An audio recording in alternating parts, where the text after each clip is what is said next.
it's so hard to judge this early on in a season if it's something that is a real issue or something that could be quite easily ironed out. It's a very small sample size at this point in time, obviously. But, you know, I noticed Andrew Beasley put out a little stat there as well about the transitions, if you like. Last season, in the whole of last season, Liverpool conceded 2 goals on quick counter-attacks, quick breaks, fast breaks. What Opta define is that, well, in one game, we've done that. On Friday night. So, you know, it's undeniable that there's something to have a look at there. Kanate as well, you know, I totally agree with you on Kanate, because I think Kanate's such an interesting player. He can be phenomenal, but he's got such a range. I've never seen a range of performance, you know, capability of a player, because when he's bad, he's really bad. But I do feel a little bit sorry for him, just in terms of the exposure that him and Van Dijk faced a little bit. And there's something, John, in it. I always thought August would be a bit mad this season, partially the nature of the opponents. You know, Newcastle next Monday night will be the most like St James's Park has ever been like. Goodison, that you could possibly conceive of. Bournemouth are a certain thing, the changes that we've made, and obviously the emotion that's rattling around the background. So I think it is difficult to judge. That said, you know, you do want to, you've got to play the hand you're dealt. Maybe we're riding the wave of it a little bit, but that will come with diminishing returns. Yeah, it will. It will. I think, you know, you made the point on Gravenberch. I actually think it's been really underplayed.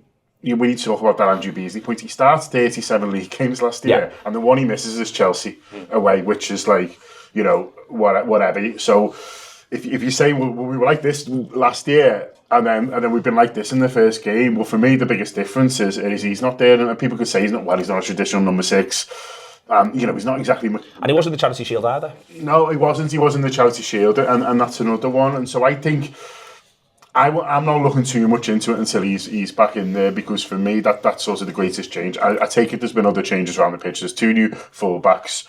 You know, there's Florian Wirtz, who's a different type of midfielder to what we had, and you know, with the front 3 pressing sort of quite how they wanted to. But I think the biggest difference is him. If he comes back and we're still looking like that, then okay. Then you know and listen, you can make an argument, well, there shouldn't be this big massive drop off when one sort of player comes out, and I accept that as well. But then on Beth's point, it's McAllister coming in and a half fit one as well, and so I think if you've either got a fully fit McAllister or a Gravenberch who's absolutely, you know, pairing as he was sort of last season, I think we look better in these moments. But I do also think as well that you can drive yourself mad with risk and mistakes and things like that. You're going to give the ball away sometimes. Like, your solution can't be, well, don't give the ball away. But that's sort of become Arsenal's, is never to take as few risks as humanly possible. But that's a risk. Yeah. So if they'd have conceded in the last few minutes, which they nearly did, the ball's bouncing around. If it bounces to a United player and goes in, could have been a penalty, etc. Or that Harry Maguire's massive head. Do you know what I mean? When they bring him on. Yeah. The Arsenal fans aren't saying we should have defended that moment better. They're saying, well, why have we gone for it at 1-0? Why have we just sat back? So not taking risks is a risk, and so it's all about the balance. But you know, balance can be tricky to find, especially when there's another team who was sort of running at you. So, you know, I'm okay with how we're playing. I think the Sabas-like flick is in that moment is maybe the wrong thing to do. But you're looking for the first one. You know, Salah's trying to pop one over the top from a corner. Well, you say we don't want him to do that. You know, go back to your defender. Come on. No, do you know what I mean? They've got to do that. You want to see them do that, but you just want them to be a little bit smart in how they're set. It's a little nuanced adjustment, isn't it? Just in terms of a couple of players just being goal side instead of being absolutely all on the front foot. You know what I mean? But I think they'll work it out. Yeah. I think within 2 or 3 games they'll have worked it out. And the important thing is, in that 2 or 3 games, rack up the points. But also, it's also one of those where you'd also a bit like look at the video.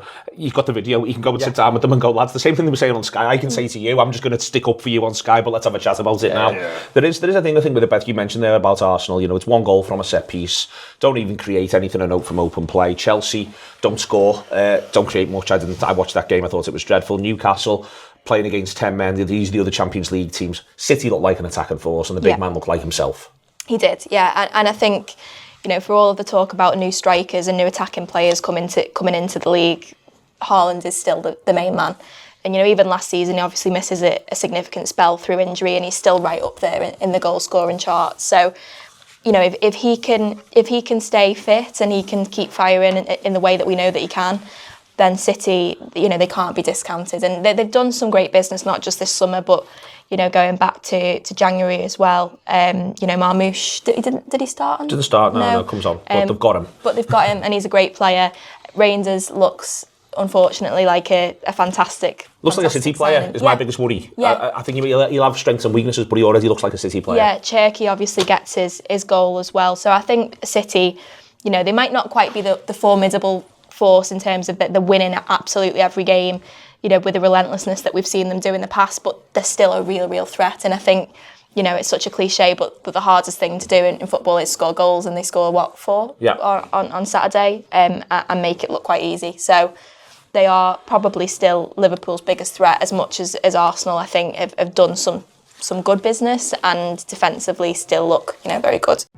I hope you're enjoying this free show at the moment. Loads of excellent, exciting stuff on the Anfield app. If you want to be part of the whole thing, you can download the Anfield app and go from there.